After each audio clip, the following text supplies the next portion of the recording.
आइए शुरू करते हैं। क्लास 10 का चैप्टर है दो चर वाले रैखिक समीकरण। तो उसमें हम दो समीकरणों का युग्म है, तो उसमें हम एक्स और वाई का मान कैसे निकालेंगे, है ना। तो इसको निकालने पहले तो समझ लेंगे दो समीकरण है, तो एक को हम एक समीकरण मान लेंगे, दूसरे को दो समीकरण, ठीक है। उसके बाद क्या है, लुप्तीकरण विधि से चलना है।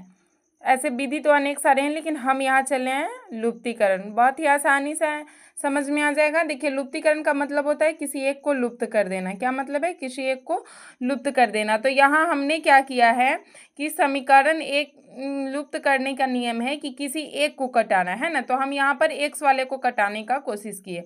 अब जिसको कटाना है पहले उसको बराबर में लाना होगा। तो यहाँ पे क्या है, 2x है और यहाँ है 5x, ठीक है।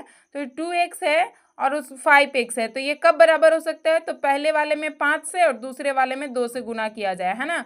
तो पहला समीकरण में हमने कितना से किया, 5 से, और दूसरे समीकरण में कितना से किया, 2 से, ठीक है।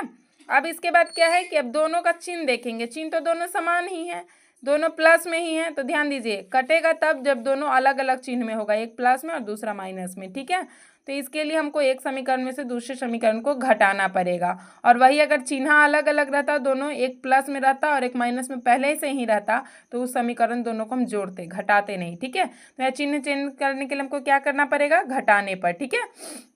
तो देखिए, हम पहले समीकरण में जब गुना करेंगे 5 से, यहाँ पहले हमने जितना बोला उसको हम लिख भी देंगे ताकि समझ में आए। समीकरण 1 में 5 से तथा समीकरण 2 में 2 से गुना कर समीकरण 1 में से 2 को घटाने पर, ठीक है।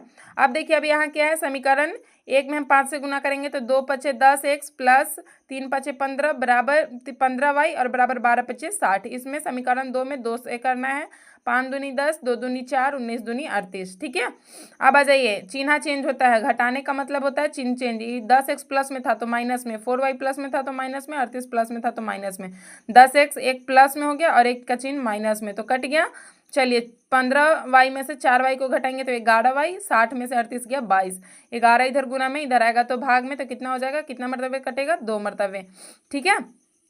तो y का वैल्यू कितना आ गया, 2। अब कोई भी एक समीकरण में, या तो समीकरण 1 में या 2 में, समझ में है ना, किसी एक में हम y का मान कितना भरेंगे, 2। हमारा कितना है y का मान, 2, तो 2 भरेंगे। अब 2 भरेंगे तो क्या हो जाएगा, अब समीकरण हमने यहाँ y एक समीकरण 1 में y का मान रखा है, ठीक है। तो यहाँ 1 में y का मान रखेंगे तो पहले समीकरण 1 लिख देते हैं, 2x प्लस 3y बराबर 12। तो 2x प्लस 3y के जगह पर आ जाएगा 2, इंटू में 2 तो 3 दूनी 6, 6 इधर प्लस में, बराबर किधर आया तो माइनस में। अब क्या है यहाँ पे, तो 2x यानी x इधर x के गुना में 2 है, इधर आएगा तो भाग में, तो x बराबर कितना आ गया, 3। तो हम इसको क्या लिख देंगे लास्ट में, आता है x बराबर 3 और y बराबर 2, ठीक है। इस तरह से हम दो चर वाले रैखिक समीकरण को हल करते हैं।